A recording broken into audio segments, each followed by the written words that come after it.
Alright. Okay. Sorry, my fucking brother interrupted me. Fuck, man. I'm trying to get this read without that many clips. I don't want to have to do this because I can't really do that much editing on it. Alright. Okay. You both need to calm down, Max said. Tony let out a huge sigh. You're right, Max. And Claire, Tony said. Oh, you're right. I'm sorry, Max and Claire, Tony said. I forgive you, and I'm sorry about throwing things. Now scoot the hell over there before I break the... Oh, fuck. Now scoot the hell over there before I break that bottle over your head and cut your throat with it, hon, Claire said. What the fuck? Oh. Oh, yeah, my bad. I'm sorry for throwing that bottle at you. Now scoot the hell over before I break that bottle over your head and cut your throat with it, Claire said. I scooted over, and she put her legs on my lap. So, why did you guys call me over, Max asked. Because this woman right here was dying to meet you, and I have no clue why, Tony said. Well, I've been meaning to apologize to you about what I said. I was under stress and pressure, Tony said. Max said. Tony... Oh, my bad. Yeah, Tony said. Tony, you don't have to lie. I know why you said what you said, and I know... But that's all behind us, and I've changed. And I've changed so much, Max said. Come here, you son of a bitch, Tony said as he gave Max a hug. So, you guys are married, Max asked. Me and Claire both laughed. Marriage isn't good enough, Claire said. Our bond is stronger and deeper than anything you can possibly think of, she said as she held my hand. To be honest, I'm a bit jealous of you two. I'm not gonna lie, Max said. Don't be. You're not missing much. Our meetup was odd, but look where we are now. We're doing good, and we're learning, Claire said. I'm used to being lonely, but Tony knows how I feel, Max said. Me and you used to have our feeling towards each other who date. We used to have the same feeling towards each other as people who date. Our feelings are still around, but I've locked them behind an unbreakable door in my mind that's covered by millions and millions of chains. Alright. Okay. Sorry, I'm getting comfy. Okay. Well, how do you feel about other people walking around holding hands and kissing in public? Claire asked. Okay. It starts a lethal fire in me that I can't put out, and I can't stand it, Tony said. Like, I want to cut their lips and tongue out and make a keychain with their fingers and teeth, Tony said. How cute, Claire said. You guys are like brothers, Claire said. I can see that. I can see that, said Tony. I feel bad for the way... Oh, what the fuck? Okay. I feel bad for the way I acted when you got here. I feel bad for the way I acted when you got here. It's just the way you ran things that made the team look... The way you ran things made the team look bad, you know, Tony said. I've changed that version of me, and it's dead. So you don't need to worry about that stuff, Max said. But why did you do it, Max? Claire asked. I wasn't in the right state of mind, but I fixed what I've done. And for those lives I've ruined. And there's not much I can... Oh, fucking Christ. I'm sorry. No one's watching this video. Okay. I was in the right state of mind, but I fixed what I've done. Those I've ruined, but for those who have perished, there's not much I can say because they dared stand in my way. So you pay the price, Max said. How the hell did you fix your so-called wrongs? Clara asked. I can't explain it, but I was forgiven, but I don't deserve it, Max said. Nah, I'm just fucking with you. They can burn in hell. I'll do it again, Max said. Because they choose to stand in my way. They choose to stand in my way, but my old hands and actions are gone, and the new system is filled to place, Max said. Okay, fuck, Max said. Okay. Tony and Claire just stared at Max. I promise with my life I've changed, Max said. Claire, you shouldn't sit down. Claire, you should sit next to him. He doesn't bite, Tony said, jokingly. Maybe I'll sit on his lap. How's that sound, Claire said. Claire scooted closer to Max. Claire, you do that, and I will drag you to the pit. Tony said. I'm flattered, but it's best I be alone. You don't want this body, Max said. I was just joking. I was just joking, Claire said. The pit's calling your name, Claire, Tony said. Tony, calm down. That's too far, Max said. I'm not scared of the pit or whatever's there, so that can fuck off, Claire said. I'm not gonna lie to you both. You are pretty cute, Claire said, and she took another big gulp of wine. Alright, give me the bottle. You've had enough, Tony said. No, I'm fine. I'm sober as ever, so piss off, Claire said. I took the bottle from Claire. I'm sorry, but she tends to go places when she's under the influence, Tony said. Did you guys hear about that possible nuclear fallout? Max asked. Oh, fuck, fallout. Oh, boy. Okay. Now, that's never going to happen. If it does, we got nothing to worry about because we'd be instantly vaporized, Tony said. Don't think of it like that. You never know when it will hit, where, and when it will hit, Max replied. It's not just the explosion you should be worried about. It's also the radiation, Claire said. True, you might get past the heat and the shockwave, but you best be suited up because most people die of radiation sickness. And it's a slow, painful death, trust me, Claire said as she reached into the couch and pulled out a silver flask. How the hell did you know that was in there? Tony asked. Claire looked at him and shrugged her shoulders. I'm sorry, that wasn't in the story. I just hate to, because she just moved in, and so, like, how the hell did you know there's a flask in there? And fuck, everyone did. Okay. Anyways. Okay. So, what, you guys waiting around for your death, Max asked? Yep, Tony said. No, shut up. That's no way to look at harm. Claire said. Well, I hope you guys get what you need to get done before this happens, Max said. We only have one task right now, but more will come, Claire said. And what task is that? Max asked. Did you know he had a daughter? Claire asked. Oh, I thought he was lying, Max replied. Nope, but the bitch who carried that kid lied, and a life was taken. Fuck. Okay, yeah, my screen's going low. Life was taken, and now it's time to fix things, Claire said. What happened exactly? Max asked. He made a deal with the woman, and she lied and had the doctor lie about her health, and he had a daughter, and the daughter was taken, and the young lady, yada, yada, the young lady, here, okay. Oh, fuck. Yeah, and her health, lied about her health. My daughter was taken, and this young lady here has restarted a fiery hot rage. Has restarted a fiery hot anger rage. And we will find her, and we'll find the bitch who did this, and we will kill her. And it's not just a threat, Tony. That's a Tony guaranteed threat. So I'm sure. So I hope she's ready, Tony said as he made a fist. Claire dug her fingers into his hand and unraveled the fist together. Unraveled the fist together. Claire said. I feel this. Fuck, man. I feel this is more personal quest, Tony said. I don't care. I'm coming with you, Claire said. Oh, I popped the shit out of that. Shit, you might as well have me tag along because you know how I feel about killing, Max said. Nope, this is just a Tony quest, Tony said. I don't know why you're arguing. One of us is coming with you, Claire said. Alright. Okay. Alright. What was that lady's name? Max asked. Hell if I remember, Tony said. Claire took the wallet out of Claire took the wallet out and showed Max the picture of the woman. I'm actually kind of pissed off over here because it's supposed to fucking rain. Motherfucker driving back from the farm and it rains like a bitch. Let it be known I almost crashed, but then again, when it's supposed to rain at fucking 9 p.m., bitch, it is 11:07.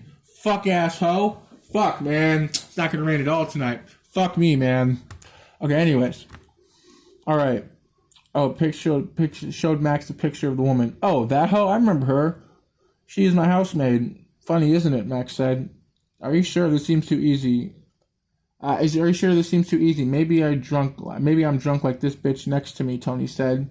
Nope, I know it's her, because when she started working for me, she used to come to my advice about some guy ruining her life because of a lost baby. She even showed me a photo of you, Max said. Well, what do you know, Claire? One of our problems has been slain, and now all we need to do is slit the other half's throat.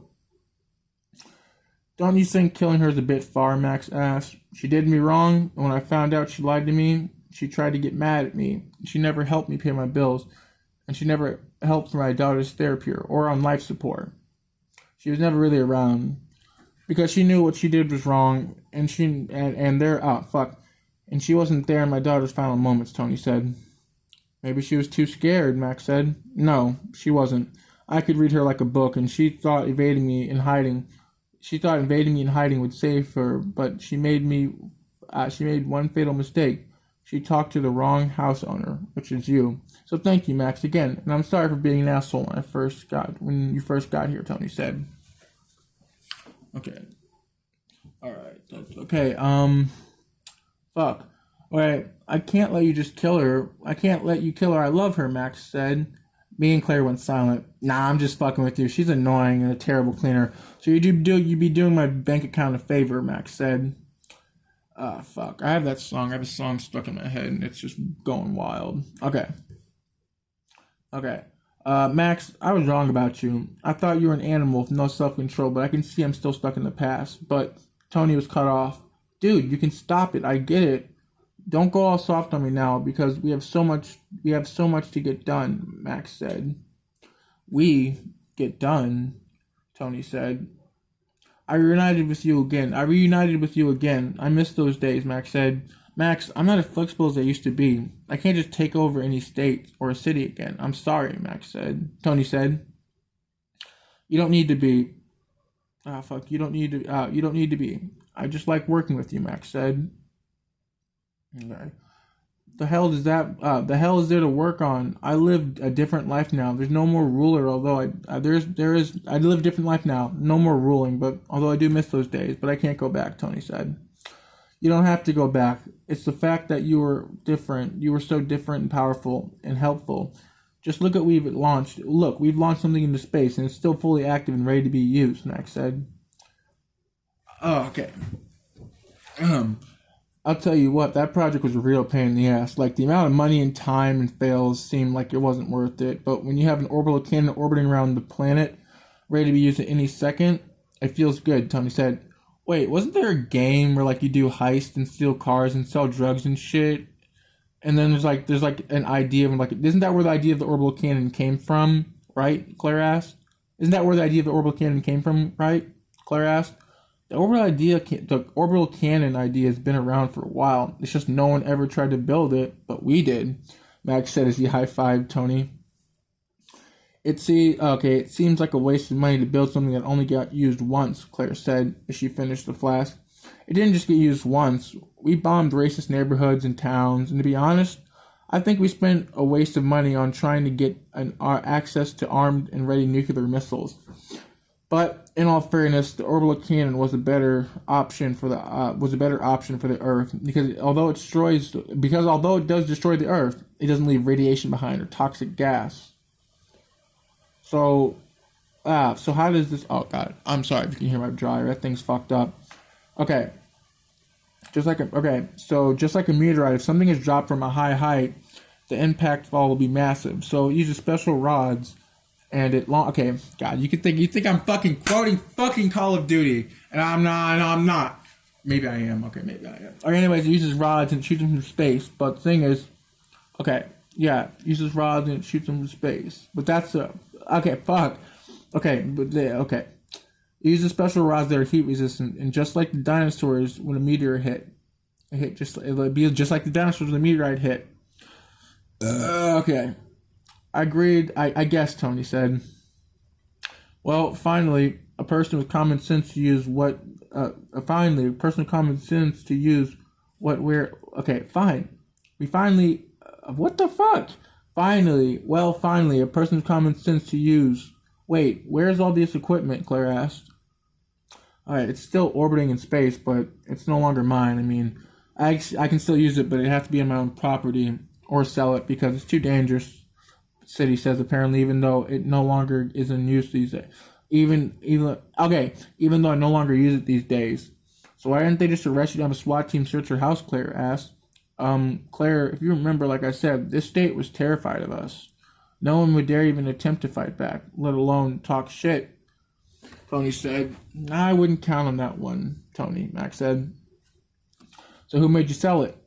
The city kept pestering me with reports on how many lives they've taken, of child and elderly lives, and the city looked for every inch of devastation on the unlucky homes and lives that they could try to use to make me feel bad. To to try to make me feel bad. Fuck, it's 11, dude. But I didn't slaughter many lives to get missile. I didn't slaughter many lives to get missile codes for some crybabies to bring me what they have left to stop my important work.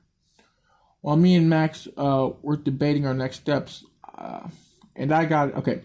When me and Max were debating our next steps, and I got an email offer. Basically, the city wanted us to use. Basically, the city wanted to use what money they had left from the cancer stem cell funds to buy the weapons back for a good price, or come speak with us, and we can prepare. And we are prepared to clear you of your crime. That is not good. I hate that I wrote that in the story. I fucking hate that I wrote that. Let me just skip that. Okay. Anyways. So, I showed Max the email. We got bored of our work and we decided to step down from power. I restored the beautiful precious things and restored my beautiful, precious work back to the ugly things the way were. The way things were, Tony explained. Yes, but me and Max and him came up with the price and some agreements. On the way there, I wore a protective suit along with Max, just to make sure the government or those who tried to stand up didn't. Okay, I said nobody dares step a stand. I fucked this up. Okay, tried to assassinate us. But we were escorted by guards with heavily armed team, or from my team. Tony explained. Dude, I didn't expect so many violent protesters. While my team put down those who tried to attack, I had a smile on my face. I never forget the blood from some plick in the crowd getting shot on my screen shield. When his head getting shot in the head when the blood splashed a bit on my suit screen. I had fun with it, but I got to test out a new weapon I made. I think it was pretty fucking dumb. Why do you think I had us wear suits? Max said. Fuck! Oh god, my fucking arm. Okay, why do you think I had us wear suits? Max said, it's a grenade, but when you pull the pin, it begins to emit lethal radiation. But not only does it stop them from living and having kids, but it stops their kids from having kids and all that shit. The thing about radiation is it's hard to detect, but by the time you do, you've been exposed to lethal doses of radiation, and your chances of surviving are low. If you weren't wearing a hazmat suit, and if you die a horrible death and if you do survive and you don't die a horrible fucking Christ, dude. If you aren't wearing a hazmat suit and you do die, and if you do die a horrible death, and if you live and you think you're getting out clean, you'll have life-threatening injuries. And trust me, you'll wish you're dead, Tony said. Okay. Fuck. Okay. Anyways. Okay. Yeah, it was pretty funny how they pointed and laughed at me because they expected the explosion, but it was pretty. Okay. Yeah, that was pretty funny. Tony said. It was. Yeah, that is okay. Is that why most of the people who escorted us died of lymphoma or cancer? Tony asked. Maybe Max said as he tried to hide the truth of it. So you knew that you had a weapon that could cause harm to even our teammates, and you didn't give them a warning or any protective wear. You didn't give them any protective wear, and you didn't say anything. Tony said. Max, that's fucked up. Claire said. The guys in the past are far behind us, and I can't fix it. So just deal with it. Max said. I know this is out of the blue, but did you ever marry your wife? Tony asked. No, she could never go that far with me, and it was like a deal. What the fuck? Okay, yeah, my bad. Did you ever marry your wife, Tony? No, she could never go that far with me, and it was like a deal. You ever marry your wife? Max asked, and it was like a fucking deal. She got what I wanted, I got what I wanted, and she got what she wanted. Made some agreements, and basically, okay. Made a deal, we both, okay. I know it sounds dumb, but I just wanted a kid and nothing else. But I made so many agreements, and they ruined some of my hopes and dreams, Tony said. But if it, wouldn't it be easier to have your spouse, is that what they call it? Yeah. Is to have your spouse, help you raise it? Claire asked. No. She would have been no use, and she wasn't around very much.